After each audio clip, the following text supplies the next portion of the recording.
Bonsoir à tous. Merci d'être là en nombre ce soir. Je suis Séverine Redon, fondatrice et présidente de l'association iFlow, et je suis accompagnée de Mélitine Mesnier, chef de projet et trésorière. Nous sommes très heureuses de vous accueillir ce soir pour lancer le cycle du printemps, qui va d'ailleurs au-delà du printemps, toute l'année, traiter de la question des territoires. Vaste sujet que nous avons décidé d'aborder pour ce printemps sous l'angle de notre rapport à la terre, à l'habitat. À l'heure aussi, il est temps de protéger notre environnement. Donc, un cycle de 4 conférences pour ce printemps et une exposition qui sera à Vernier le 12 avril que je vous invite à venir découvrir. Et ensuite, on aura au deuxième semestre une question on abordera la question des territoires par le prisme, en fait, des territoires virtuels à l'heure du développement du métavers et en même temps de la quête de l'espace, donc exploration du cosmos. Donc, le territoire seront traités de manière très vaste pendant l'année. Je laisse la parole à Mélitine qui va vous présenter le contenu de la première conférence. Bonsoir, nous sommes ravis ce soir d'ouvrir ce cycle de conférences avec ce premier rendez-vous dédié à la ville de demain, un événement organisé avec la complicité de Smart Geneva et Open Geneva, actuellement en plein festival. Et nous avons le plaisir de démarrer cette conférence ce soir avec Aristide Athanasianis, qui est chercheur à la faculté de l'ENAC EPFL et cofondateur de l'organisation Metabolism of Cities. Aristide nous parlera des mécanismes de la ville de Genève à travers notamment une analyse du métabolisme urbain. Ensuite, nous aurons la joie d'accueillir Julia Dallest, qui est directrice exécutive de Open Geneva et qui sera accompagnée ce soir par des porteurs de projets pour parler du Smart City Experience.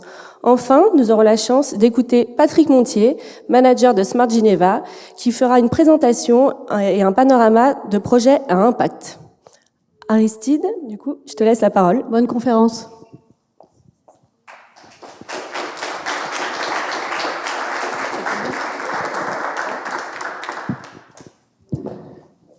Bonjour tout le monde, merci tout d'abord pour l'invitation. Il est déjà un peu tard, donc je vais essayer de ne pas vous terroriser avec des chiffres et des méthodes un peu trop lourdes. Je vais essayer de rendre ça le plus pratique et le plus interpellant pour vous. Lorsqu'on voulait parler de territoire, il me semblait assez important de parler d'un concept qui est assez clé, surtout dans cette transition écologique, qui est celui du métabolisme urbain. Vous allez voir, comme on le voit sur cette figure-ci, c'est quoi le métabolisme urbain? C'est cette idée de mesurer ce qui rentre et ce qui sort des territoires. Et vous allez voir que cette mesure de ce qui rentre et ce qui sort de nos territoires reste la base pour tout futur urbain. Si on veut savoir si notre territoire sera résilient, vert, ouvert, que sais-je d'autre, il faut le mesurer. Il faut se dire où sommes-nous aujourd'hui et où allons-nous demain. Pour rentrer un peu dans ce sujet, évidemment, il y a beaucoup de choses à dire. Je vais essayer de vous donner quelques chiffres pour cadrer cette thématique qui est trop complexe. Ces différents chiffres vont vous parler vous avez certainement entendu parler de l'économie circulaire. Aujourd'hui, on est plutôt dans une autre histoire, celle de la linéarité. Donc ce contexte-là, c'est quoi? C'est que durant le siècle passé, la population urbaine a augmenté de 14 fois. Et vous pouvez retenir ce chiffre parce que vous allez le voir dans les autres chiffres également, parce qu'il reflète aussi la consommation énergétique. Pendant un siècle, aujourd'hui, on consomme environ 14 à 15 fois plus que le début du siècle. La même chose pour les gaz à effet de serre, la même chose sur quasi les déchets, et la même chose, mais fois 2 par rapport à la masse de nos villes. Donc aujourd'hui, la planète pèse 30 fois plus que ce qu'elle pesait au début du XXe siècle, et c'est largement dû à la construction et à l'opération des villes. Donc si on regarde un peu plus près, je veux m'attarder un peu sur les matériaux, tous les matériaux. Donc la biomasse, ce qu'on mange, les matériaux de construction, ce qui nous entoure, mais aussi les métaux et les énergies non renouvelables qui nous permettent d'opérer nos villes. Ce que vous allez voir ici, c'est que on consomme aujourd'hui 12 fois plus qu'au début du siècle. Donc on extrait, aujourd'hui on est à du 100 milliards de tonnes par an, plus ou moins. Si on le divise par les 7, disons 10 milliards de personnes, vous faites vite le calcul, vous vous dites combien de milliards de tonnes ou de matériaux on a besoin par personne. Par contre, ces matériaux ne sont pas extraits de la même manière et à la même vitesse. C'est surtout les matériaux de construction et pour construire les villes qu'on extrait aujourd'hui. Vous voyez que c'est fois 50 l'extraction de matériaux de construction durant ce dernier siècle. Et si on regarde d'un peu plus près, à partir de la Seconde Guerre mondiale, on consomme plus de matériaux pour nourrir nos villes que pour nous nourrir. La majorité des matériaux sont là pour construire les villes, étendre les villes et opérer les villes. Donc quand on parle de transition écologique, les villes, et en général les territoires, sont vraiment le nœud du problème. Si on ne résout pas ce problème-ci dans les villes et dans les territoires, on peut oublier un peu. Ce qui est important, j'ai parlé de l'extraction, mais il y a aussi la masse. Tout ce que vous regardez autour de vous, c'est de la masse. On peut peser et on peut regarder combien pèsent nos territoires. Ça peut paraître une obsession de mesurer des choses, j'adore faire ça, mais réellement, ça nous permet de nous dire ça vient pas de nulle part, toute cette matière. Et il faut, à un moment, ce bâtiment va être rénové. Donc il faudra encore une autre matière. Ce n'est pas juste on utilise de la matière et après c'est fini. Il y a cette fameuse entropie ou thermodynamie qui fait qu'on doit maintenir l'existant. Donc même si on arrête aujourd'hui de construire, on aura quand même besoin de l'entretenir. Donc il faut quand même bien garder ça en tête. En photo, qu'est-ce que ça donne? Ça va être des territoires d'extraction, ça va être des territoires de production ou de pollution, ça va être des territoires de transit. On peut s'imaginer qu'ici il y a plein de hangars de logistique. Ça va être aussi des territoires comme celui-ci, ou alors comme celui-ci. Et c'est manifestement à cause de nos actions quotidiennes, ou grâce à cause que tous ces flux-là existent partout sur la planète. Donc on n'est pas seul sur la planète, et les villes sont un nœud de consommation plutôt qu'un nœud d'extraction et de production. Je vais remettre ceci dans un contexte. Mais surtout, vous allez me dire, bon, tu nous assommes de chiffres, et alors? Pourquoi c'est tellement important? Ok, on va se dire qu'il y aura peut-être plus de ressources, mais c'est surtout que ça a des impacts au niveau planétaire, environnemental, écosystémique, de biodiversité, etc., etc. Vous connaissez certainement cette figure des limites planétaires. D'ailleurs, elle n'est pas à jour. J'ai oublié de rajouter la 5e limite planétaire qui a été dépassée il y a quelques mois, celle des entités nouvelles qui est au fait le plastique dans les océans. Donc on voit que ce que représentent ces limites planétaires, c'est les limites d'habiter dans un monde où on peut encore s'en sortir, qui est encore qui peut encore nous accueillir de manière juste et de manière assez saine. Et ça, bon, il y a des graphes et des graphes et des graphes qui montrent la même chose, qui montrent cette espèce de croissance dans tout, que ça soit dans le monde urbain, que ça soit dans le monde de consommation, que ça soit dans le monde aussi environnemental. Donc dans l'environnement, il y a la même chose qui se passe, tout va vers le haut. Et vers le haut égale la mauvaise direction, si je dois faire la traduction. Donc si on doit récapituler cette situation anthropocène ou urbanocène, on consomme de plus en plus, on exporte ou on sort du système de plus en plus, on augmente ou on densifie notre stock, donc combien pèsent nos territoires, mais aussi on augmente combien de ressources non renouvelables nous utilisons. Le résultat de ceci, c'est qu'on éloigne de plus en plus les chaînes de valeur, les chaînes de production, les chaînes d'approvisionnement, etc., etc.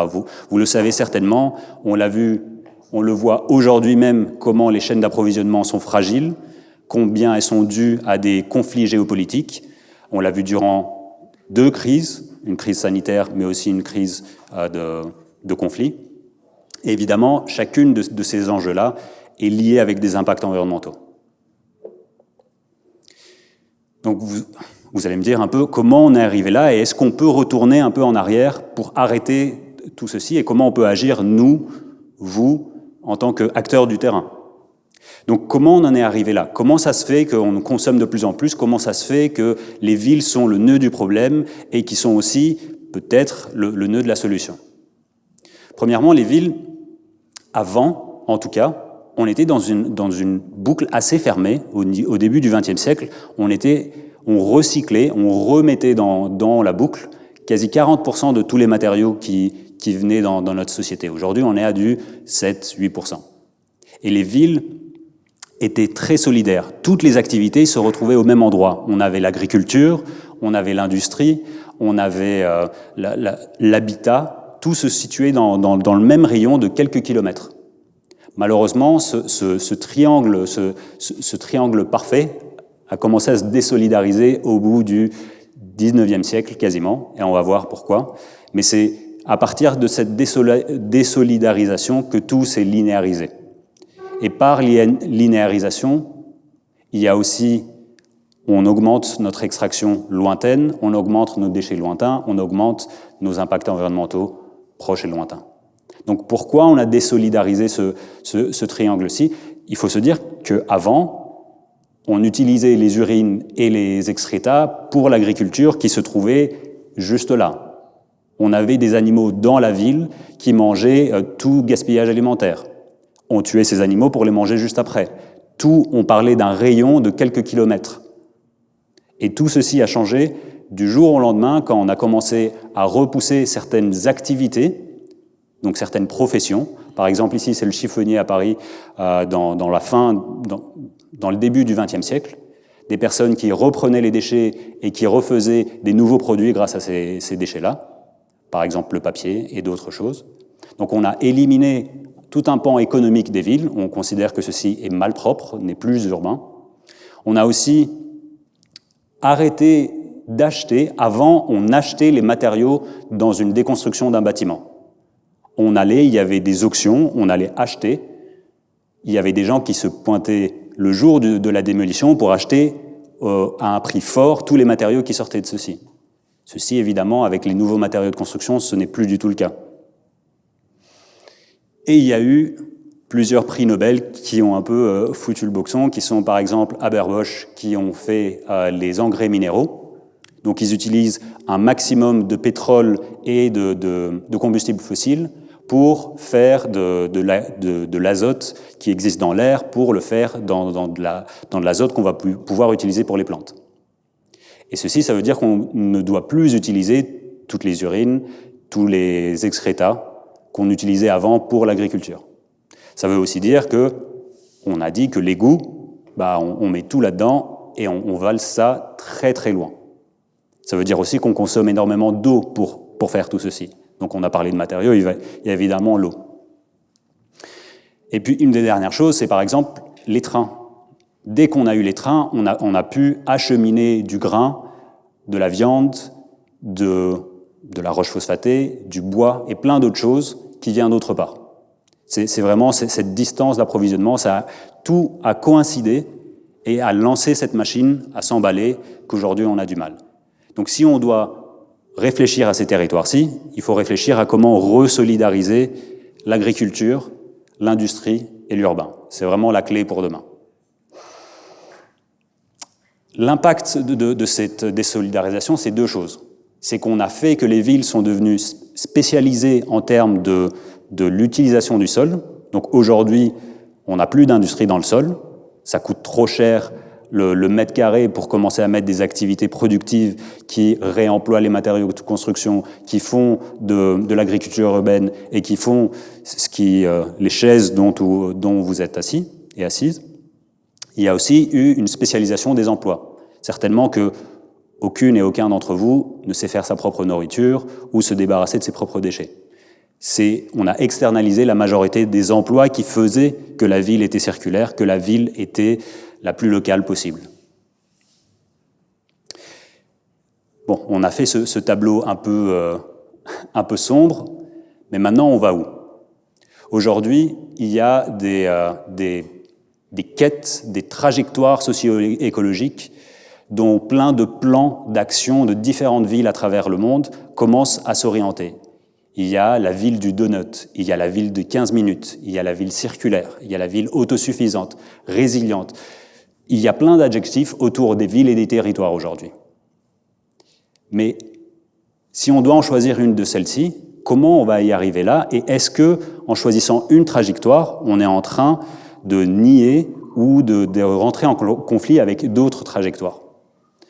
Pour savoir si on peut arriver à ces trajectoires-là au bout, si on est résilient, il faut se dire où sommes-nous aujourd'hui, où voulons-nous arriver, et chiffrer tout ceci. Sans chiffrer tout cela, ça reste des belles paroles, mais sans savoir si on le peut. Si on n'a pas les chiffres et si on ne regarde pas le foncier pour se dire on peut le faire, tout ça reste des plans, des visions plutôt que de la réalité. Donc un concept que je vous propose d'utiliser pour naviguer à travers toute cette complexité, c'est le métabolisme urbain. Ce métabolisme urbain, j'en ai parlé un peu tout à l'heure, c'est cette expression qui nous permet de comparer les villes ou les territoires à un organisme vivant, du fait que la ville a besoin, comme un organisme vivant, de ressources pour fonctionner, pour subsister. Elle les optimise, elle les digère à l'intérieur, elle les métabolise à l'intérieur de son sein. Et grâce ou à cause de cette métabolisation, il y a des déchets qui sont créés et qui sont expulsés. Donc c'est un peu une métaphore ou un concept qui sert à juste imager tout cela. Il ne faut pas commencer à se dire qu'il y a des mauvaises parties du corps, des bonnes parties du corps. Enfin, il ne faut pas aller dans tout ça. On l'utilise comme une métaphore de travail pour faire plusieurs choses. Pour faire quoi ?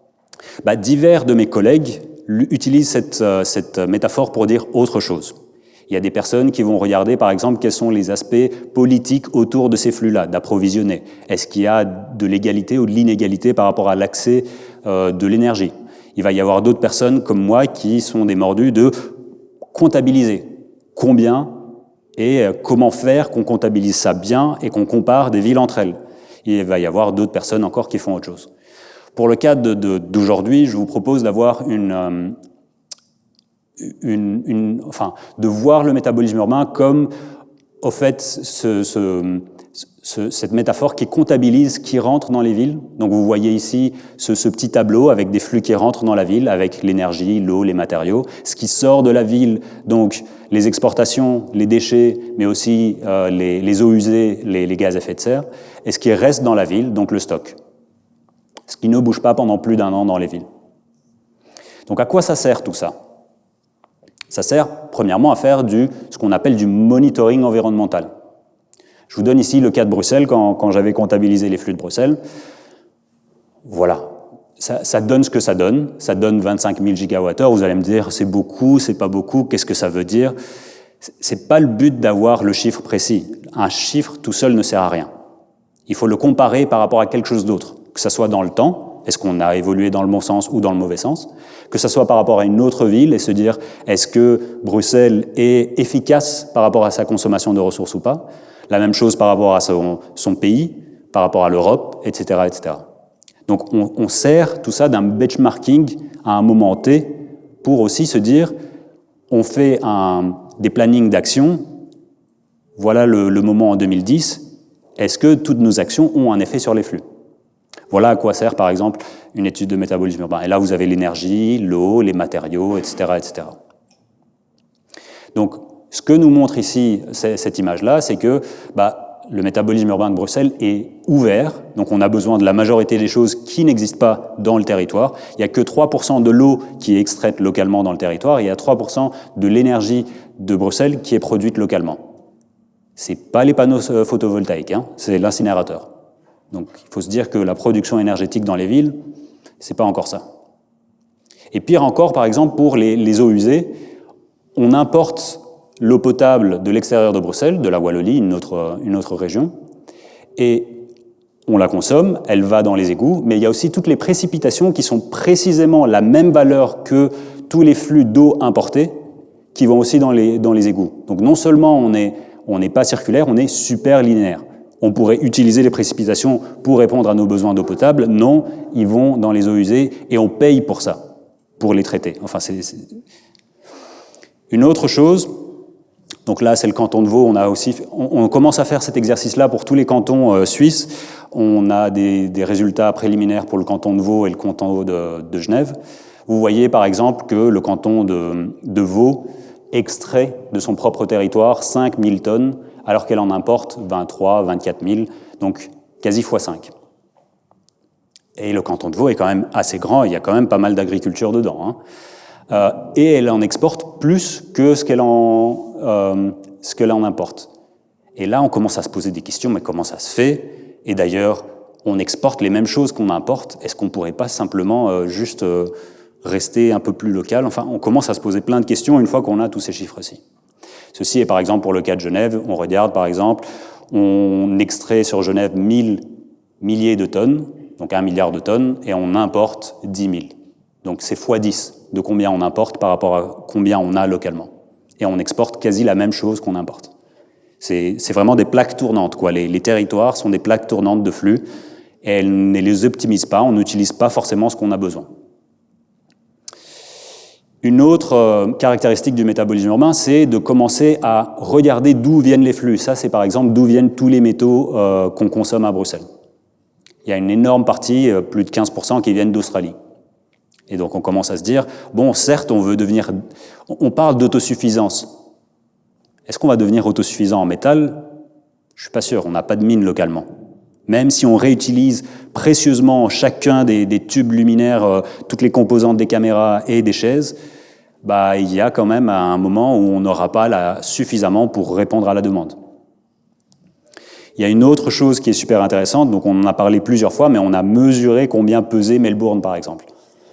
On a regardé bâtiment par bâtiment, comment il est construit. Ouais, c'est un peu grossier ce que je raconte, mais on a essayé de mesurer combien pesait Melbourne, et si on devait raser une ville et la reconstruire telle qu'elle aujourd'hui, combien d'énergie on nécessiterait, combien d'eau on nécessiterait, et combien de gaz à effet de serre ça produirait. Mais aussi combien de métal, combien de béton ou autre chose est contenu dans une ville. Pourquoi on fait tout ça? Parce que je vais faire une petite parenthèse parce qu'on a aussi regardé, on a fait ça pour Bruxelles, il y a aussi une étude sur Genève. Donc vous voyez par exemple sur le slide du haut combien pèse en tonnes par kilomètre carré, donc un peu la densité massique de différentes villes, et vous voyez comment Paris par exemple a une densité massique énorme comparée à Genève ou Pékin. Et si on le fait par habitant, on voit que Genève, là, commence à être beaucoup plus haute comparée à d'autres villes. Donc, c'est assez intéressant de voir quelle forme de ville est aussi la plus consommatrice de matériaux. Et pourquoi? Et par habitant, comment ça se passe tout ça? Si vous êtes architecte, urbaniste ou vous bossez dans l'immobilier, c'est des chiffres qui sont prépondérants par rapport à quelle est la ville de demain et comment on planifie la ville de demain. Et sur Melbourne, on avait aussi retrouvé que si on doit construire 1 kilomètre carré de ville, combien de ressources nous avons besoin? Donc aujourd'hui, on a zéro idée, on parle de territoire zéro carbone.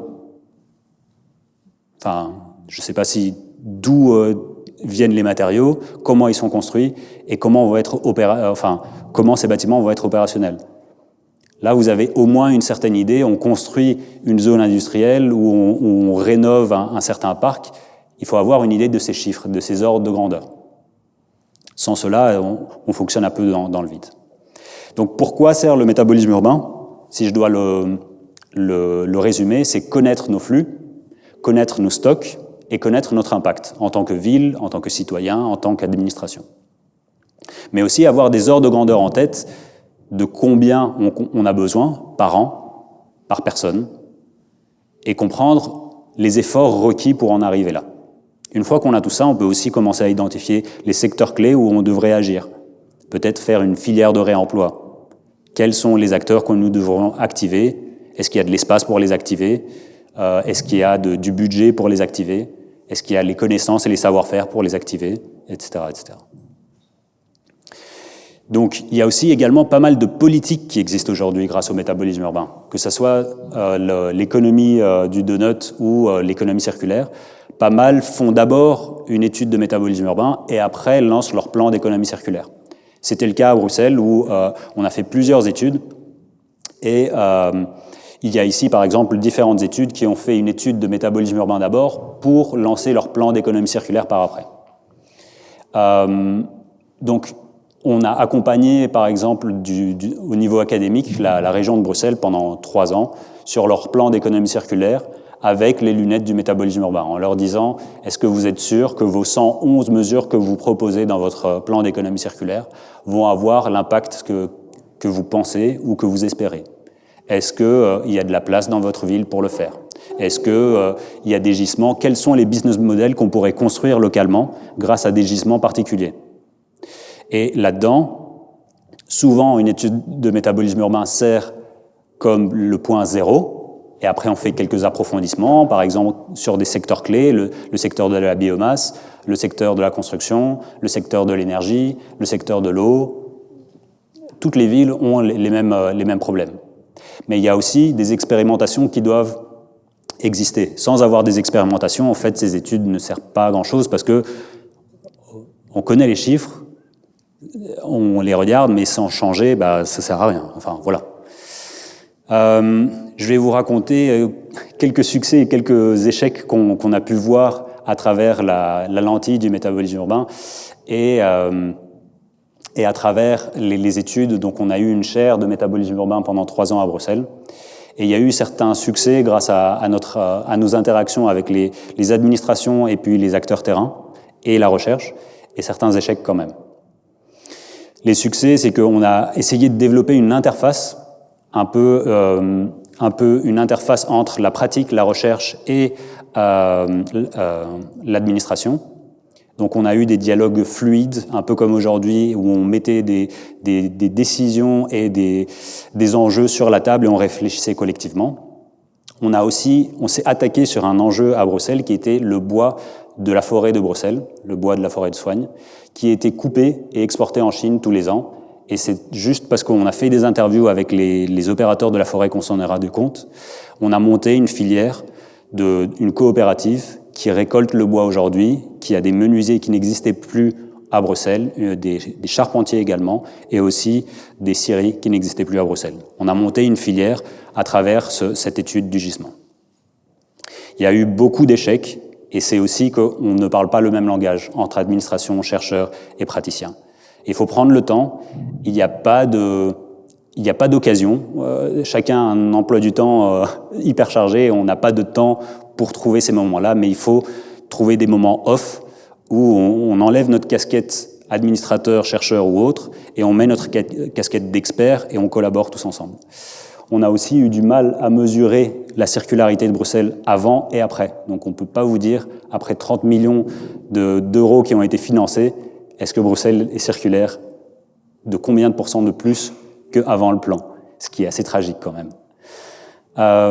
Je vais vous présenter ici quelques outils qui pourraient vous être utiles si vous voulez vous lancer là-dedans ou si vous êtes déjà actif là-dedans.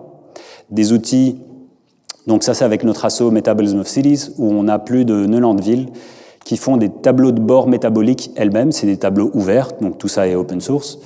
Et on est plus de 200 personnes sur la planète qui contribuent. On met des données dedans, on les visualise. Par exemple, pour le cas de Bruxelles, de Genève, on a plus de 200 données qu'on a prises grâce au SITG et plein d'autres endroits pour quantifier les flux et les stocks, surtout les flux et les infrastructures de Genève. On peut après les visualiser. Vous pouvez aussi faire des cartes interactives qui vous permettent de localiser où se trouvent les points pour récolter les déchets, où se trouvent les activités productives, où se trouve là où on extrait des matériaux, etc., etc., et qui vous permet d'être, au fait, un outil de collaboration. Vous l'avez sous la main et vous pouvez commencer à dire, OK, on va pouvoir développer, est-ce qu'on a des ressources proches, est-ce qu'on a de la place pour le faire, etc., etc. Donc là, on avait regardé par exemple les activités productives à Genève, et puis les zonings, et puis là où on traite les déchets. On voit que tout ça est quand même assez bien mis les uns sur les autres. Ça, je vais passer. Et puis, on a aussi fait des outils de matchmaking de foncier et de matériaux. Donc, il y a les entreprises en général ont des déchets et d'autres ont besoin de ressources où nous pouvons les relier ensemble. Mais aussi, en termes de foncier, il y a des fonciers sous-utilisés et plutôt que de construire du neuf, on pourrait utiliser des endroits sous-employés.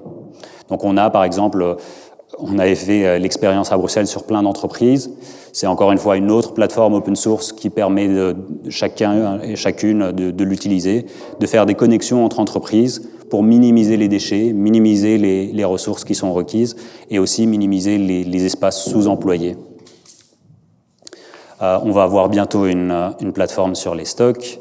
Et puis, on a toute une méthodologie sur mesurer la circularité des villes. Vous pouvez regarder ce site, ce site internet si ça vous s'intéresse en plus. Je vais vous laisser avec deux choses. Un podcast, le Circular Metabolism Podcast, où on interviewe des chercheurs, des praticiens, praticiennes, mais aussi des gens des administrations, sur comment réduire l'impact environnemental des villes. Donc il y a plus de 40 épisodes, vous pourrez un peu vous inspirer. Et puis finalement, on a aussi des cours et des formations en ligne, gratuites encore une fois, si vous voulez approfondir un peu la thématique du métabolisme urbain. Donc je vais clôturer par dire que il faut connaître vos flux, il faut connaître les activités qui existent afin de commencer à les mettre ensemble si vous voulez vous lancer vers n'importe quelle trajectoire socio-écologique des villes. Voilà, je vous remercie.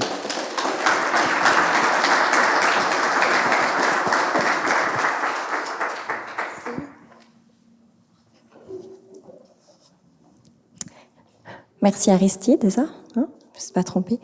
Bonjour à toutes et à tous. Donc, je suis Julia Dallest pour l'association Open Geneva. On est une association à but non lucratif genevoise qui stimule et encourage l'innovation verte dans le Grand Genève et maintenant bien au-delà, en Chine, en Asie-Pacifique.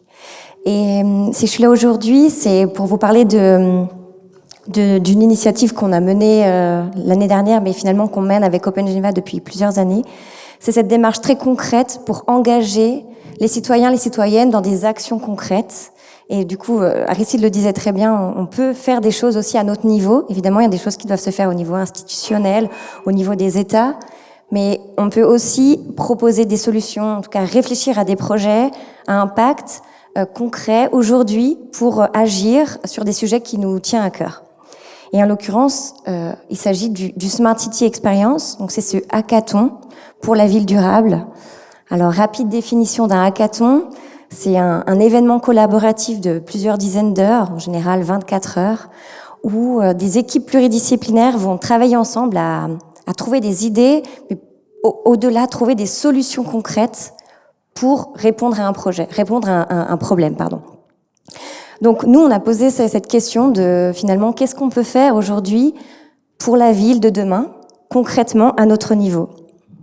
Donc, on a lancé ça avec la HEG en 2021, parce que c'est un sujet qui nous tient à cœur pour Open Geneva.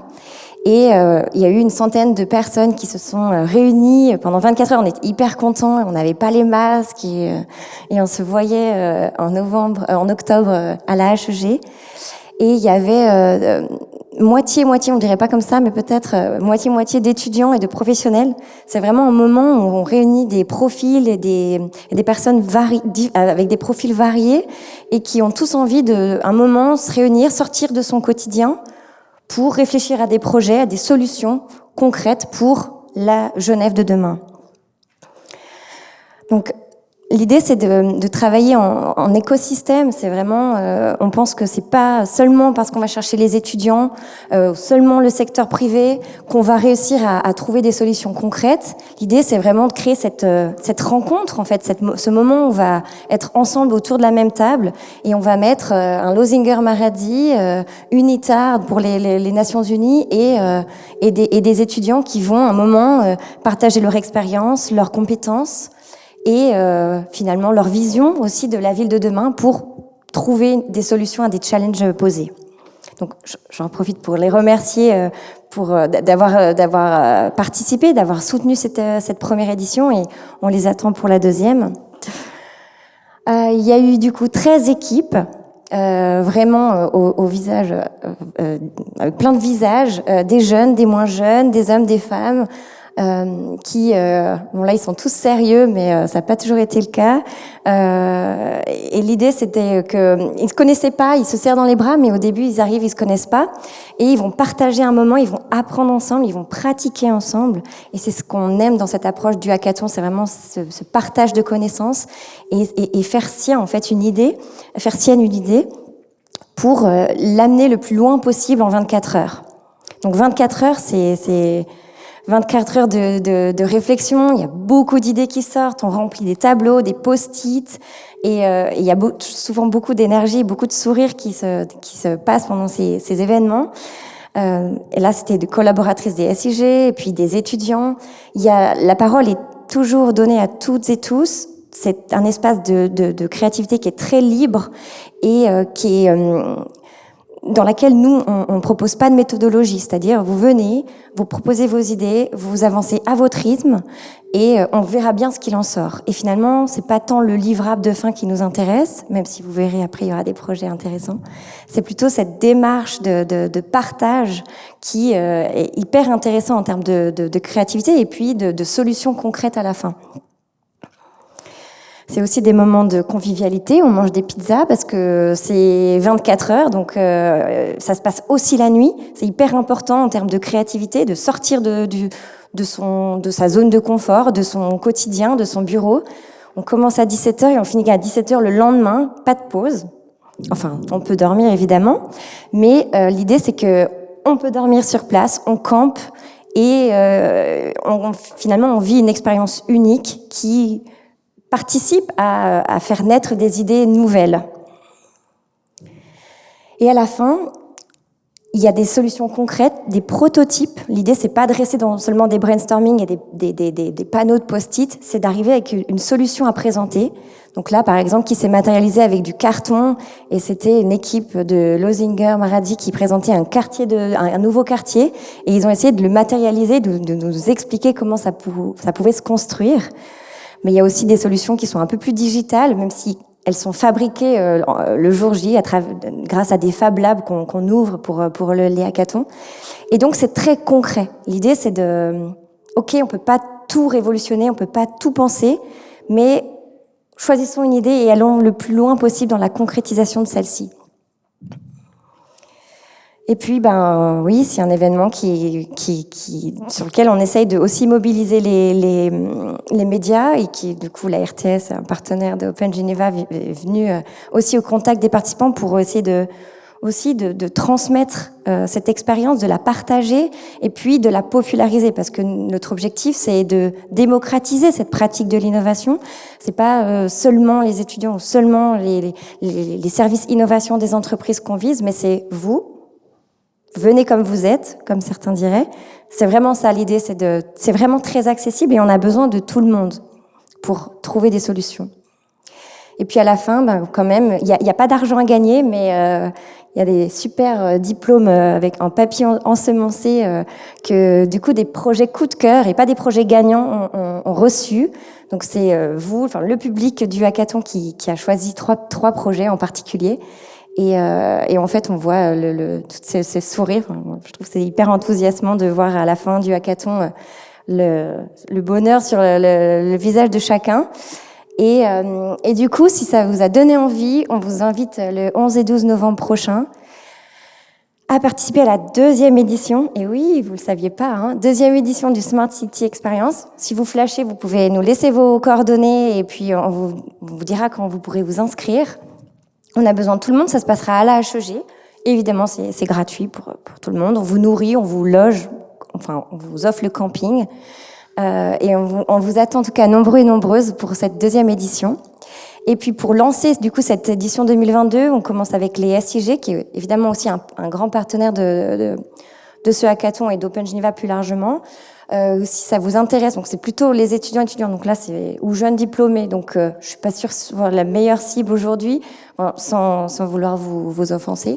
Mais du coup l'idée c'est de commencer dès le mois prochain, donc un mois et demi, pour finalement réfléchir avec les SIG à quels sont les challenges pour la ville de demain qui pourront être portés pendant le hackathon. C'est vraiment l'idée. Les SIG ouvrent leurs portes en disant en fait on a besoin de vous pour, avant de trouver les solutions, réfléchir aux challenges.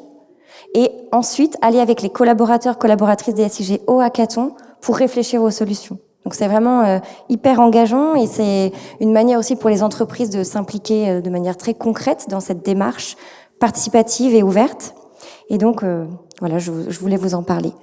Et puis, nous aussi, on a fait un podcast. parce que c'est intéressant pour valoriser les expériences, pour mettre en avant des belles histoires sur la ville de demain. Et donc, vous pouvez découvrir notre podcast sur toutes les plateformes. Et en particulier les expériences des participants du hackathon. Donc ça peut être aussi intéressant si ça vous intéresse, si vous voulez en savoir plus. Et puis je vous propose pour être concrète, de laisser la parole et d'applaudir les quelques porteurs de projets qui étaient là au hackathon en octobre, qui sont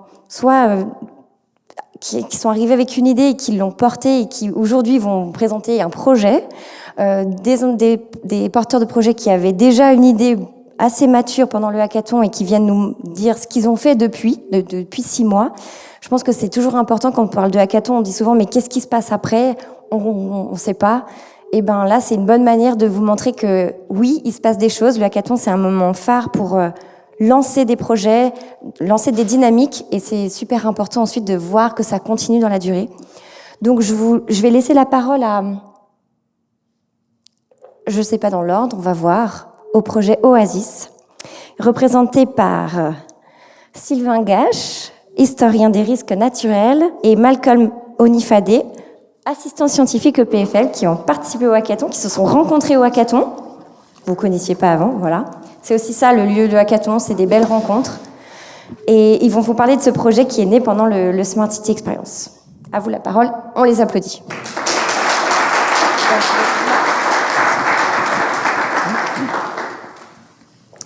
Bien, merci pour votre accueil. Bonjour Karine, Alain. Donc effectivement, avec Malcolm, on s'est rencontrés à l'occasion du Smart City Experience. Il y avait aussi Patrick qui était là. Patrick travaille pour la direction de l'information du territoire de l'État. Et il est venu avec le challenge 14, alerte canicule, quel comportement adopter ? Donc moi, en tant qu'historien des catastrophes naturelles, c'est quelque chose qui m'a tout de suite plu. Julia m'a orienté gentiment vers Patrick. Malcolm a déjà travaillé aussi sur ce type de thématique et donc en 24 heures, on a réussi à mettre en place quelque chose qui nous paraît intéressant. Le monde dans lequel nous vivons est un peu inquiétant. Depuis qu'on est petit, il change et ce monde que nous avons connu n'est plus. Les extrêmes climatiques se succèdent et pour certains, la catastrophe même est déjà là. Genève n'échappe pas à cette règle. Et d'après les scénarios les plus extrêmes, en 2050, son climat serait semblable à celui de l'Italie du Sud. En réponse au Challenge 14, donc porté par Patrick, ici présent, alerte canicule, quel comportement adopter, nous avons proposé, avec notre équipe, d'installer l'été prochain, à Genève, un refuge. L'idée, donc, est de créer un lieu dans lequel les gens puissent se sentir mieux en cas de pic de chaleur et aussi dans lequel ils puissent développer une culture de l'adaptation face au changement climatique. C'est-à-dire, non pas seulement subir, mais aussi d'être réactif et de proposer ensemble des solutions. Ce projet pourra être installé à différents endroits du canton. Ici, vous avez, sous forme de points, les principaux pics de chaleur qui sont représentés. Donc, à l'endroit où il fait chaud, nous pourrions installer ce refuge pour la population. Ce projet, donc, qui est un projet pilote, possède un lien étroit avec un autre projet porté par l'État de Genève, la ville de Genève et l'EPIA, la Haute École du Paysage. Dans le cadre de ce projet, l'été 2021, 5 micro-oasis ont été installés dans la ville de Genève. Vous les voyez ici représentés. Ces micro-oasis font figure de halte fraîcheur pour des personnes qui souhaitent faire un parcours qui relie différents parcs de la ville. L'idée est d'inviter les personnes, notamment les personnes âgées ici, à sortir de chez elles, à ne pas rester calfeutrées derrière leur mur avec les volets clos, mais pour faire de l'exercice, établir du lien entre elles et se retrouver dans ces petites haltes fraîcheurs avec l'effet bénéfique des brumisateurs. Donc, après le Smart City Experience, nous avons pris contact avec cette équipe en échangeant sur les complémentarités de nos projets et tout de suite, l'échange a été fructueux. Notre refuge s'est retrouvé rebaptisé Oasis pour faire le lien avec les micro-oasis est vu comme un prolongement naturel de cette première expérience. Notre objectif sera de mobiliser un maximum de personnes, pas seulement les personnes âgées, mais l'ensemble de la population. L'idée est d'installer l'Oasis dans un lieu particulièrement fréquenté. Alors nous avons pensé à la plaine de Paimpalais, à un endroit particulièrement chaud l'été, et puis aussi un endroit qui très fréquenté, donc un endroit qui va mobiliser potentiellement pas mal de gens. Nous avons reçu l'autorisation hier. Patrick a eu la bonne nouvelle, donc la maire de Genève est d'accord pour qu'on s'y installe. L'idée est de travailler en étroite collaboration avec la population genevoise, mais également avec les acteurs de proximité qui sont intéressés pour créer un lieu de vie, un lieu dans lequel les gens pourront venir faire ce qui leur plaît, un lieu dans lequel ils pourront vivre en extérieur malgré ces pics de chaleur qui se multiplient en été. Voilà. Et puis aussi un lieu dans lequel ils pourront développer cette culture des changements climatiques pour essayer ensemble de réfléchir aux solutions qu'ils peuvent mettre en place pour s'adapter ensemble. Voilà. Je laisse la parole à Malcolm qui va vous présenter la solution technique. Merci. Du coup, pour ce projet, la structure légère développée lors du Smart City Experience en octobre dernier, on a prévu d'ajouter un climatiseur low-tech, donc développé aussi dans le cadre de mes études et qui a été testé à Honnay en 2021. Aujourd'hui, en plus du partenariat en fait avec Parc en Parc, ça nous a permis d'établir un cahier des charges clair pour notre démarche, aussi de réunir pas mal de partenaires autour du projet et de trouver le site de Plainpalais idéal donc pour accueillir le projet. Comme on l'a dit, parce que voilà, c'est très fréquenté, mais aussi c'est un point chaud de Genève. Voilà, c'est un ancien marécage et la solution technique qu'on a choisi d'utiliser utilise l'eau de pluie comme une ressource et non un déchet en fait. Donc aujourd'hui, on a donc tous ces partenaires. On a aussi bien avancé depuis octobre. Et on est un peu dans la dernière étape de notre projet. On a trouvé une bonne partie des financements, donc on cherche aussi de nouveaux partenaires et de nouveaux financements. Donc si jamais vous êtes intéressés, n'hésitez pas à venir nous voir et puis ou nous contacter. Voilà. Merci beaucoup. Merci Sylvain, merci Malcolm. Merci beaucoup. Je vais laisser... Voilà. Merci. On va écouter le deuxième projet, un des projets du hackathon, donc par Isabelle Vetterli et Damien Varesano. Et alors attendez, ils sont co-représentants de maîtres d'ouvrage de la coopérative Oxymore. Parfait. C'est à vous, merci beaucoup. Merci.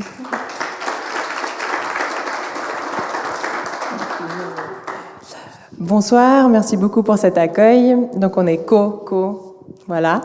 Représentant de maître d'ouvrage, je pense que pour beaucoup d'entre vous, vous savez ce que ça veut dire. Maître d'ouvrage, c'est en règle générale le propriétaire qui construit le bâtiment et nous, on représente ce propriétaire qui est en fait, du coup, les coopérateurs, coopératrices de notre coopérative d'habitation, qui est une coopérative participative. Donc on part des idées des habitants pour ensuite les concrétiser du mieux possible avec les différents mandataires. Donc on a participé à l'hackathon, on a apporté le sujet de l'agriculture urbaine dans un but de créer des liens sociaux. On a eu dans notre équipe pas mal de jeunes de l'HEG qui suivaient une spécialisation dans le management durable. Donc on avait vraiment ce côté, c'était intéressant dans l'équipe, on avait des personnes qui étaient très sensibles à tout ce qui était les liens sociaux et d'autres qui étaient très sensibles à tout ce qui était finance, économie, retour sur investissement. Donc à partir du travail qu'on a fait, on a réalisé que le projet, c'est évidemment c'est systémique, c'est un grand système, que l'agriculture urbaine, on peut l'avoir dans tous les sens, sur les toits, verticales, en pleine terre, dans des bacs, même au sous-sol, Champi City, parce qu'on construit beaucoup de parkings, mais on réalise que les parkings sont vides aussi. Donc on s'est dit, des champignons, des endives, pourquoi pas. Et donc ce projet au travers de ce projet, on a créé justement cet écosystème, donc de développer l'agriculture urbaine pour créer du lien social, notamment autour des jardins potagers, de l'agriculture maraîchère, de la formation, donc cet aspect de liens sociaux pour créer des liens entre les enfants, les personnes plus âgées, les habitants, l'adaptation climatique, la matière première secondaire, donc on parlait beaucoup des déchets tout à l'heure, et enfin l'eau qu'on a besoin pour l'agriculture. Où est-ce que ça se passe ? À Belle-Terre. À Belle-Terre, c'est à Tonnay, un énorme quartier qui est en cours de construction. Et je laisse la suite à mon collègue pour vous expliquer la situation actuelle. C'est vrai qu'on s'est quitté il y a quelques mois avec le projet de faire ça à Belle-Terre, parce que notre petite coopérative va construire un immeuble là-bas et que le quartier concerne à peu près 5000 habitants. Donc on a évalué cette capacité de l'agriculture urbaine de manière assez conséquente.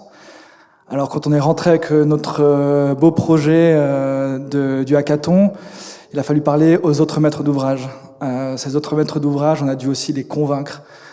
Alors ça n'a pas forcément été un parcours sans embûches, ça a presque été un plaidoyer, mais on peut dire qu'aujourd'hui on a franchi une étape et que les études prospectives qu'on est en train de lancer, ces études, un certain nombre des thématiques assez classiques qu'on est obligé de prendre en considération dans un projet immobilier, de l'énergie, l'habiter, le vivre ensemble, l'empreinte carbone du bâtiment, toutes ces thématiques qui sont très importantes. Voilà, on a poussé un petit peu les lignes, on a déplacé un petit peu les meubles, et puis dedans on a placé l'agriculture urbaine. Cette agriculture urbaine, on lui a donné un petit peu d'autres thématiques finalement qui étaient assez centrales pour la mettre en place et puis pour convaincre réellement. L'agriculture urbaine aujourd'hui, c'est pas seulement cette thématique qui nous intéressait, mais c'était également des aspects d'énergie. Alors, par quoi on commence ? Finalement, on pourrait commencer où on veut parce que c'est circulaire. Mais on va commencer par le point qui nous intéresse particulièrement aujourd'hui, avec lequel on a commencé, l'agriculture urbaine. L'agriculture urbaine, ça veut dire aussi un nombre de déchets organiques ou également des déchets alimentaires. Quand on consomme la matière, les fameuses poubelles vertes, vous savez où elles finissent ? Peut-être qu'à Belle-Terre, on va le savoir. De l'autre côté de tous ces déchets organiques, on a également d'autres matières qu'on considère aujourd'hui comme des déchets. Les urines, les matières fécales. Alors ça, aujourd'hui, on sait où ça finit. En général, dans les collecteurs et puis à la station d'épuration. Là, à nouveau, voyons où elles vont finir à Belle-Terre. Et donc, continuons ce cycle si on envoie toutes ces matières-là dans une unité de méthanisation. On a une solution pour nos déchets et on a une production d'énergie. Et en plus, la matière qu'on récolte après, on la remet dans nos champs. Voilà un petit peu le projet aujourd'hui. On est à l'étape de l'étude prospective, l'étude de faisabilité. Une fois qu'on a convaincu les maîtres d'ouvrage, l'étape suivante, c'était trouver des personnes qui peuvent réaliser cette étude. Et là, à nouveau, c'est pas si facile. Et je parle encore au présent, parce qu'on est encore en train de trouver finalement nos professionnels, les personnes qui ont les compétences pour nous accompagner sur l'ensemble de ces thématiques-là qu'on vient de lister. Alors on en a trouvé certains, on va lancer ces appels à projets, on va trouver une équipe qui est capable de nous accompagner, mais là-dedans, voilà, on est toujours à l'écoute de compétences qui existeraient sur le territoire, les plus locales possibles. Donc n'hésitez pas à nous renseigner là-dessus. Et également, s'il y a des cultivateurs, notre coopérative, elle recherche des membres, donc il ne faut pas hésiter aussi, Exactement. Si le projet vous intéresse, à venir nous rejoindre. Voilà, on cherche toujours des futurs et futurs coopérateurs et actrices. Merci. Merci beaucoup.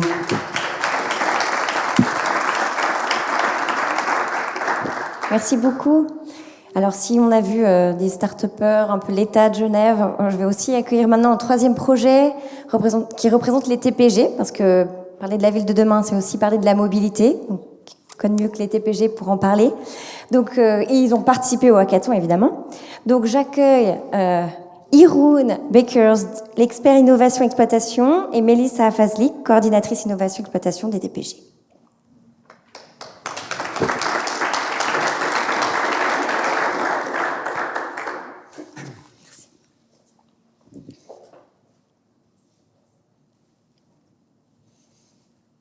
Bonjour.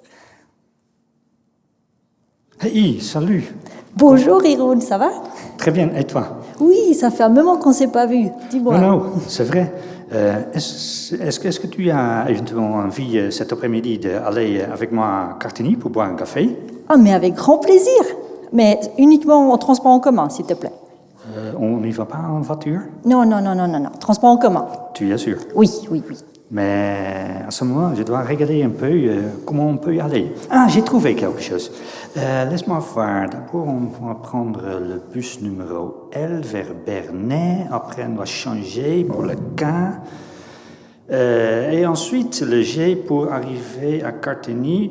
Bon, ça se fait un petit peu plus de 1 heure. Qu'est-ce que tu Pardon? penses? Oh non, non, non, non, non, non, non.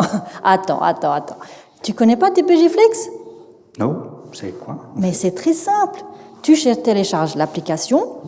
J'ai même un flyer pour t'expliquer. C'est tout très facile.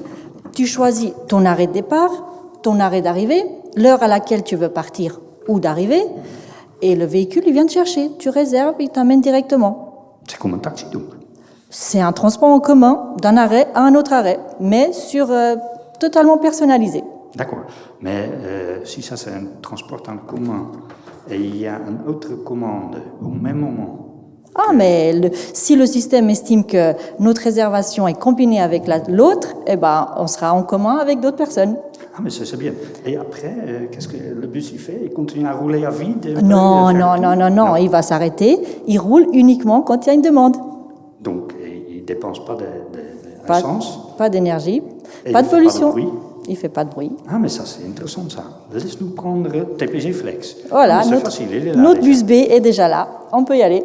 Et en moins de 15 minutes, on y sera. C'est quand même plus agréable. Et dans quelle zone cette TPG Flex, ça fonctionne un peu? Bah, c'est très simple. On est sur plusieurs communes. Donc, comme tu peux le voir, on est à Avully, Avusy, Soral, Laconay. On va jusqu'à la gare de la Plaine et même à Viry en France. D'accord. Ça coûte combien à peu près? Bah, si tu as un abonnement, ça ne te coûte rien de plus. Ah, et juste un billet normal, 3 francs? Billet normal. Mais pour France, probablement un petit peu plus. Évidemment, c'est les prix habituels. Rien qui change. C'est donc juste le demi-territoire de la Champagne. Exact. C'est pas intéressant de faire agrandir la zone un peu? Ah bah ça dépend des clients, des communes et toute personne qui voudra aller encore plus loin, faire la demande et on avisera pour agrandir encore plus, accueillir encore plus de monde. Très intéressant. C'est grâce en fait à l'hackathon qu'on a pu spécifier cette service, n'est-ce pas? Alors suite à l'hackathon, qu'on a participé, que c'était vraiment très sympa, on a mis en place un transport en commun personnalisé qui s'appelle TPG Flex. Vous êtes tous invités à télécharger l'application. On vous donnera quelques flyers pour découvrir plus au niveau de ce service. Et bon, on a au plaisir de vous y retrouver prochainement. Si vous avez des questions après, n'hésitez surtout pas de venir chez nous. Voilà. Merci. Merci.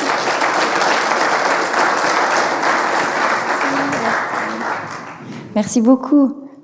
J'espère que ça vous a un peu montré ce qu'on fait pendant un hackathon et ce qu'il est possible de faire après. Donc merci beaucoup d'être venus, merci d'avoir partagé votre expérience et vos projets. Et ça va encore continuer. Et il est temps pour moi de laisser la parole à Patrick Montier, chef de projet Smart City pour l'État de Genève, qui va vous présenter cette démarche Smart Geneva. Merci Julia. Et j'ai noté qu'Aristide, il faut qu'on se parle parce que mesurer les flux, ça m'intéresse vraiment pour guider les actions. Donc Patrick Montier, moi je suis rentré à la direction de l'information du territoire il y a 2 ans pour porter la démarche Smart Geneva, qui est la démarche Smart City du Grand Genève. Alors, qu'est-ce qu'on entend déjà par Smart City? Parce qu'on l'entend beaucoup, ce terme Smart City. C'est vrai que quand on demande aux gens Smart City, ils pensent tout de suite capteurs, technologie, Big Brother. Et c'est pas étonnant parce que le début de la Smart City, historiquement, de Smart City, c'était l'idée de pouvoir utiliser les technologies de l'information pour résoudre tout problème. En fait, il suffit de mettre des capteurs, des caméras pour résoudre des problèmes de transport, de santé, de sécurité. C'est ce qui se passe d'ailleurs à Singapour. Il n'y a pas longtemps, ils ont remis des petits robots qui circulent dans la rue et qui permettent d'amender les gens qui font des délits. Voilà, donc c'est vraiment la pure technologie. Et puis, vous avez l'approche plus humaine telle qu'on peut la voir en fait dans des villes d'Europe du Nord, comme Amsterdam, Rotterdam, Gothenburg, où finalement, une approche Smart City, c'est une approche qui va mettre en œuvre en fait toute démarche vis-à-vis de la résilience du territoire. Voilà, ouais, merci, trop, comme ça, voilà, merci. Donc c'est toute démarche en fait qui va dans le sens en fait de la résilience du territoire, de la protection de la biodiversité, de la santé aussi, de pouvoir aussi décarboner aussi notre consommation, notre mobilité. Et ça, c'est vraiment une vision, je dirais, plus humaine, où on remet voilà, on fait des petits signes pour que je porte bien mon micro, comme ça. Voilà, ok. Donc c'est vraiment une approche Smart Geneva qui est beaucoup plus humaine, où on va mettre en fait l'humain au centre en fait de la démarche. Alors attention, on a besoin de la technologie. Je dis pas qu'on n'a pas besoin de technologie aujourd'hui. Si on veut traiter correctement le problème de trafic des voitures ou la pollution de l'air, on est bien obligé de mettre des capteurs, on est bien obligé de mesurer, et on va pas le faire avec des papiers crayons, on va le faire avec de l'informatique, avec des données qui remontent dans des centres informatiques pour des analyses. Vous l'avez deviné, en fait, au niveau du canton de Genève, on est plutôt parti sur l'approche humaine et pas une approche ultra technologique.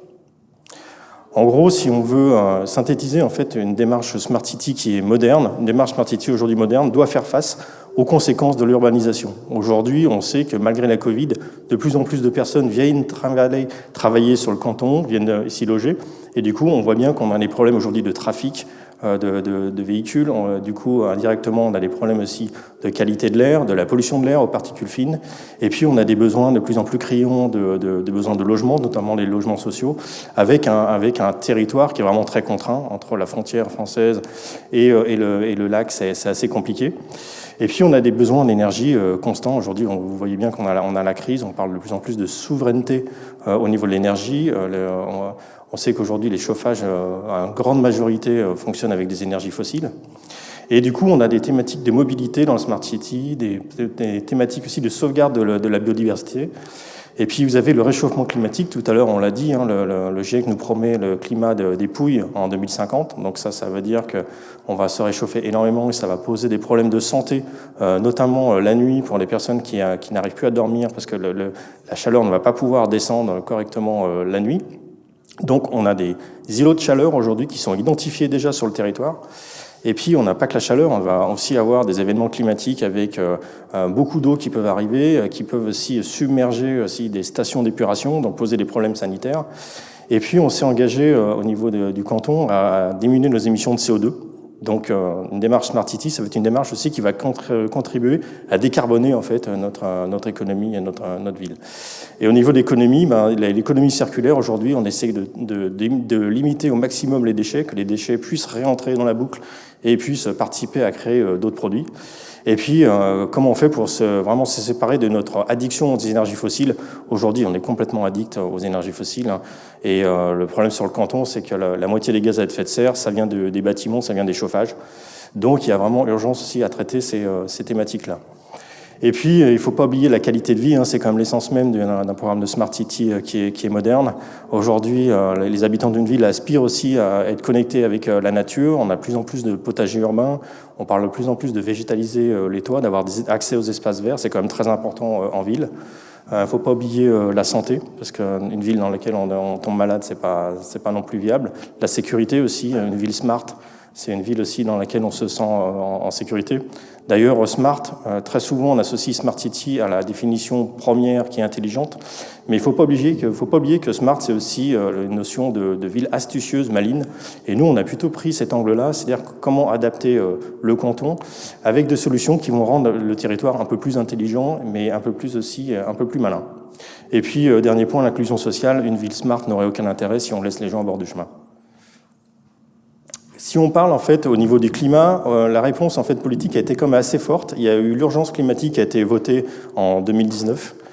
Il y a eu aussi des mises en place de stratégies. Il y a eu le plan directeur de l'énergie, il y a le plan climat aussi cantonal, le plan 6 stratégie biodiversité 2030. Il y a aussi le programme Genève 2050 qui travaille sur la prospective, comment sera Genève en 2050, qui donne un peu une boussole en fait de là où on devrait aller. Donc là sur la carte on identifie bien les îlots de chaleur. Pour en revenir en fait à notre démarche Smart Geneva, qui est une démarche toute récente, elle a été adoptée il y a 1 an au Conseil d'État.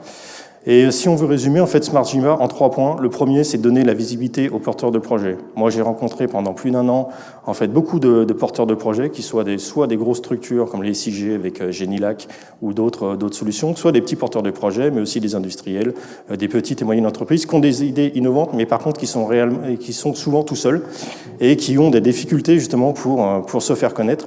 Donc, le premier but de Smart Geneva, c'est vraiment d'offrir en fait de la visibilité aux porteurs de projets, de pouvoir créer des événements pour que les porteurs de projets puissent rencontrer des partenaires techniques, mais aussi des partenaires financiers, de pouvoir co-créer en fait entre différents membres. Je vous donnerai des exemples tout à l'heure. Donc ça, c'est le premier point. Le deuxième, c'est accompagner les porteurs de projets, leur faciliter la tâche. Je me suis aperçu aussi que les porteurs de projets, pour certains, avaient vraiment des difficultés à trouver le bon interlocuteur au niveau de l'État. L'État, c'est une grosse administration. Si vous n'arrivez pas à trouver le bon interlocuteur qui va pouvoir vous ouvrir la possibilité d'installer, par exemple, des capteurs, eh ben, c'est très compliqué. Ça remet en cause votre projet. Donc, on a un rôle de facilitateur et de point d'entrée, ce qui nous permet en fait de mettre en relation les différentes parties prenantes avec les services et les offices de l'État. Et derrière ça, on essaie aussi de leur faciliter la tâche en les mettant en relation justement avec un annuaire, avec des différents incubateurs, des accélérateurs. J'en profite pour dire aussi que la prochaine soirée Smart Geneva sera justement liée à la partie accompagnement des porteurs de projets, financement des porteurs de projets, le 7 juin. Gardez bien cette date en tête. Et donc, dans notre rôle de facilitateur, on essaie aussi de les mettre en relation avec des appels à projets. On va les suivre au niveau Inno-Suisse, on va les soutenir au niveau suisse, Interreg. On va pouvoir leur donner aussi une liste de concours pour qu'ils puissent aussi concourir et essayer de pouvoir trouver des budgets pour leur projet. Donc ça, le deuxième facilitateur. Et le troisième, c'est l'expérimentation. Moi, je suis persuadé qu'aujourd'hui, il faut vraiment accélérer les expérimentations, que ce soit à l'échelle d'un bâtiment, d'un quartier. Aujourd'hui, j'en parlais tout à l'heure, mais on est en train de mettre des capteurs sonores qui vont remonter des informations de trafic. Si ça marche, on pourrait imaginer demain passer à l'échelle. Mais si on ne passe pas par ces expérimentations, c'est très dur de savoir si un projet fonctionne ou ne fonctionne pas. Donc voilà, partage des connaissances au maximum et surtout sortir des silos et de regarder ce qui se passe ailleurs, en dehors des cantons et même en dehors du pays. Pas d'intelligence sans connaissance. Aujourd'hui, on a la chance à Genève d'avoir le SITG. Pour ceux qui ne connaissent pas, c'est une plateforme qui s'appelle le Système d'information du territoire genevois. Vous avez trouvé 800 calques environ avec des géodonnées. Donc, les géodonnées, c'est comme des points d'intérêt avec des calques. C'est une sorte de Google Maps, sauf que les informations sont beaucoup plus fiables. Et sur ces cartes, on va retrouver par exemple les indices de déperdition de chaleur des bâtiments, les îlots de chaleur, les surfaces photovoltaïques des toits. Et ça permet aux porteurs de projets, en allant chercher directement ces informations, de pouvoir... faut que je me tourne en même temps que le micro, comme ça, de pouvoir directement blinder, consolider leur projet. Notamment, on m'a rapporté qu'il y a un projet qui étudie la canopée. Ils se sont servis en fait des couches SITG pour regarder l'essence des arbres, parce qu'on a toutes les informations en ligne avec ces informations. On trouve aussi la pollution de l'air, mais on pourrait trouver aussi les arrêts de bus, on peut trouver plein de choses. Donc voilà, pas d'intelligence sans connaissance. On a une base de connaissances, il faut s'en servir. Au niveau du site internet, aujourd'hui, smart-geneva.ch, on a 14 projets qui ont été validés. On vient de valider d'ailleurs NoOps, vous connaissez peut-être, c'est une association qui récupère les smartphones, parce qu'aujourd'hui les smartphones, on sait que ça a une empreinte écologique désastreuse, donc l'idée c'est de pouvoir les récupérer, de pouvoir leur donner une seconde vie. Mais on va retrouver sur le site internet des projets par exemple de jardins partagés. On va retrouver du vélo, on va retrouver OVO avec du vélo cargo. Donc vélo cargo, ça permet aussi de faire de la livraison de derniers kilomètres avec des micro-dépôts, mais on va pouvoir aussi retrouver une application de santé, HUJet Home. C'est une application de télémédecine qui a permis, en temps de Covid, de pouvoir continuer d'aller voir son médecin, d'avoir un service de traduction en ligne pour les gens qui parlent ni le français, ni l'anglais, etc. Le potager des nations, on retrouve des gros projets comme Genilac, la plateforme Impact SIG. On travaille beaucoup aussi avec les TPG concernant les arrêts de bus du futur. Et puis une partie sociale, c'est avec 1 heure, 1 mètre carré, où les étudiants peuvent bénéficier de chambres en échange. Ils donnent un peu de temps pour les personnes âgées. Donc ça permet à des étudiants de se loger à moindre frais. Et ça permet aussi de faire du maintien à domicile pour les personnes âgées. Donc vous voyez que la Smart City, c'est vraiment très très large. Et on essaye vraiment de couvrir les différents axes. Et puis voilà, on va retrouver une solution de Caroster qui fait de la mobilité Comme c'est le Doodle du covoiturage, et puis on le fait, vous le connaissez, c'est un Fab Lab, et puis Materium aussi qui est sur l'économie circulaire. Je vous le disais tout à l'heure, on essaye vraiment d'amener aussi les porteurs de projets dans la lumière, donc on peut les inviter aussi sur des différents salons. On était sur Innopolis l'année dernière, on va continuer aussi de créer des événements pour inviter en fait les différents porteurs de projets. La feuille de route pour 2022, elle est assez dense. On a pris la décision, le comité de pilotage d'ailleurs de Smart Geneva qui est très large. Aujourd'hui, c'est le comité de pilotage de Smart Geneva, c'est les 7 départements de l'État, c'est les SIG, c'est l'association des communes genevoises. On a aussi le pôle genevois français qui est là parce qu'en fait, la pollution, on ne s'arrête pas à la frontière, donc on a intérêt aussi à travailler avec les sociétés qui sont au-delà de la frontière. On a aussi l'EPIA, l'Université de Genève qui est avec nous, et on a la ville de Valence, la ville de Genève, qui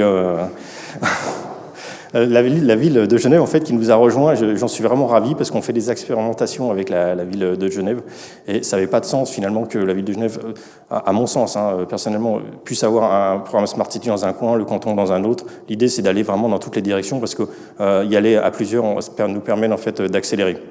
Donc, on a décidé de certifier le canton avec le label United for Smart and Sustainable Cities. C'est le label de l'ITU, donc l'ITU, l'International Telecommunication Union, qui est un label international. Aujourd'hui, vous avez 150 villes dans le monde qui ont été labellisées avec ce label.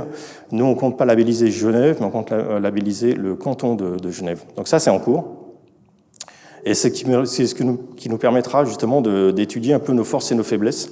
Parce que tout à l'heure, on parlait des flux, mais sur ce label, en fait, c'est environ une centaine de critères, avec l'accès à l'eau potable. On va retrouver des informations concernant la santé, la sécurité. Donc, c'est un référentiel à remplir et qui permet de nous donner finalement une carte qui permet de nous comparer aussi avec d'autres villes et d'autres territoires. Donc ça, c'est en cours. On a la plateforme IoT aussi. Tout à l'heure, je vous ai parlé de la plateforme SITG. La plateforme IoT, c'est une plateforme qui permettrait de pouvoir donner des informations en temps réel, notamment trafic, pollution de l'air, etc. Donc on travaille avec différents partenaires, avec les TPG, avec le Lemanis, avec la ville de Genève et pas Valence. Et on travaille avec pas mal de partenaires qui sont intéressés justement pour participer à alimenter en fait cette future plateforme IoT. Donc pour l'instant, on en est à l'étude des besoins, mais en tout cas, voilà, c'est un projet qui avance bien et on espère dans les mois à venir avoir une plateforme commune. On a aussi entrepris le fait d'avoir un recensement des tiers-lieux. Aujourd'hui, vous avez beaucoup de tiers-lieux, celui-là en est un particulièrement bien réussi, mais vous avez des tiers-lieux d'Annemasse jusqu'à Nyon. Donc au niveau du Grand Genève, on a pris la décision de référencer les tiers-lieux avec leurs spécificités, les différentes thématiques, les différents équipements, services. Et donc les tiers-lieux seront bientôt aussi disponibles sur la couche SITG. Et au niveau expérimentation, je vous le disais tout à l'heure, c'est vraiment important pour nous de pouvoir expérimenter. On nous a demandé aussi de travailler, donc ça c'est notre magistrat Antonio Ungers, maintenant nous a dit ok, maintenant pour tout projet mobilier, vous allez nous faire une cartographie des impacts en fait sur les îlots de chaleur, c'est-à-dire que tout projet immobilier ou de changement de canopée, on veut avoir, avant que le projet démarre, on veut avoir les impacts, connaître les impacts positifs ou négatifs au niveau des îlots de chaleur. Donc aujourd'hui, pour tout projet, vous devez passer à la moulinette sur un outil d'analyse climatique à la demande. Donc voilà, ça fait partie de notre feuille de route. Je vous le disais tout à l'heure, mais je vous en parlerai juste après, j'ai un slide. Refuge climatique, on en a parlé tout à l'heure. Alors juste une petite précision, on a eu l'autorisation de la ville de Genève, mais pour l'instant, on n'a pas validé que ça serait à plaine de plein palais. On aimerait bien, mais pour l'instant, c'est eux qui vont nous dire plein palais ou pas plein palais. Voilà, juste une petite précision. Mesures de qualité de l'air aussi, je vais vous en parler. On travaille étroitement aussi avec les SIG sur une plateforme d'économie circulaire qui permettrait d'écouler aujourd'hui du mobilier.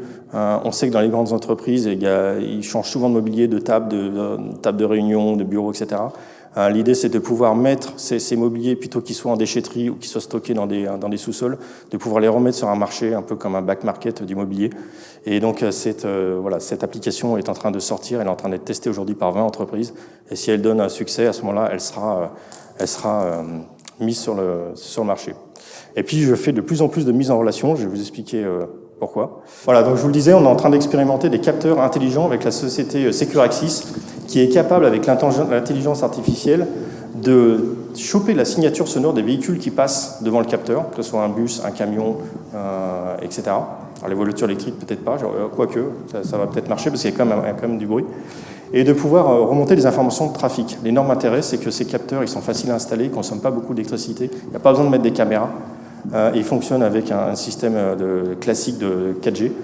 Et donc, on est en train de mener cette expérimentation avec l'Office cantonal des transports, la ville de Genève, les EPIA, les SIG, donc Securaxis, et puis le service dans lequel je travaille. Et donc, cette expérimentation, elle a commencé juste cette semaine. On a mis plusieurs mois à se mettre d'accord sur les budgets, les lieux, etc.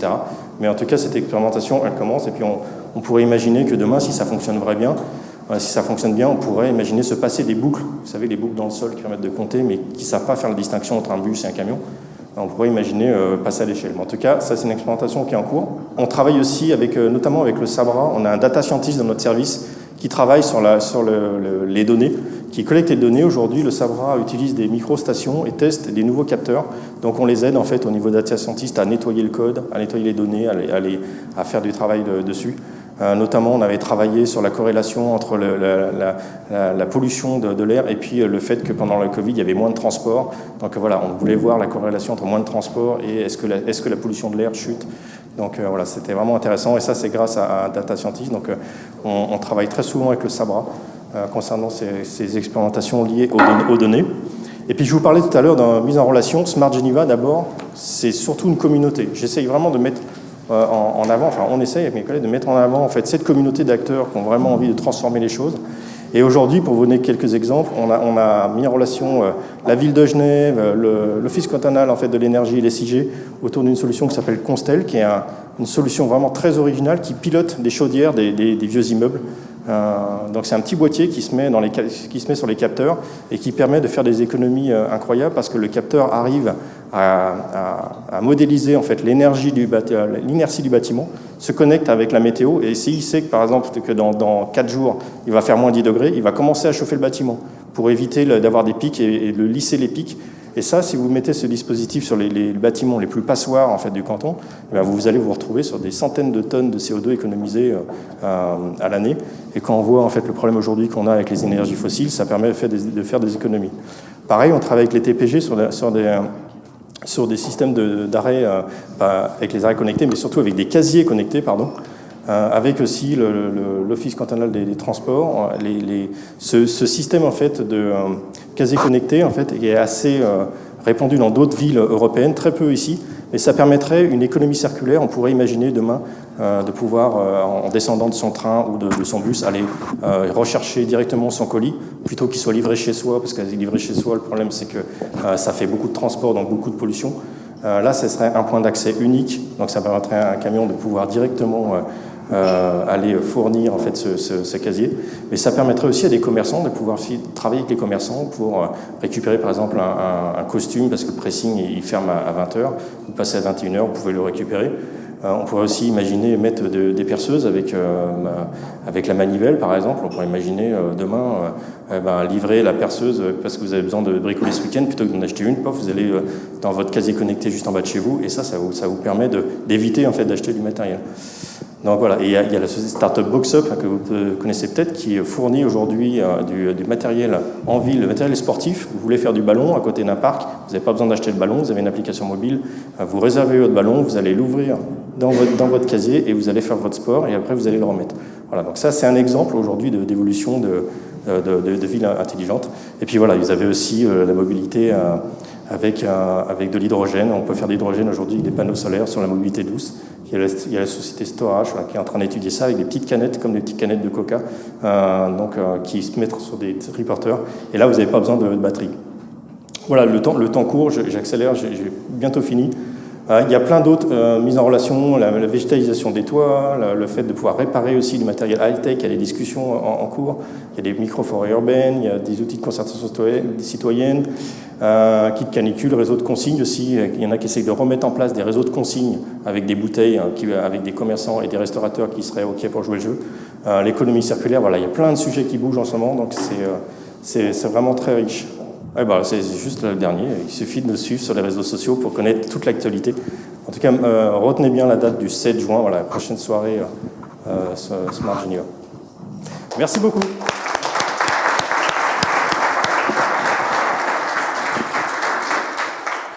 J'en ai un. Merci Patrick, merci Julia d'avoir accepté de co-organiser cet événement avec nous. Donc l'équipe d'Open Geneva, l'équipe de Smart Geneva. Merci à tous les contributeurs intervenants de ce soir. On vous invite aussi à nous suivre sur nos réseaux sociaux. Prochain événement le 12 avril, la prochaine conférence, Designer l'espace urbain, suivi du vernissage de l'exposition. Et pour les questions et les discussions, c'est maintenant autour d'un verre. Bonne soirée.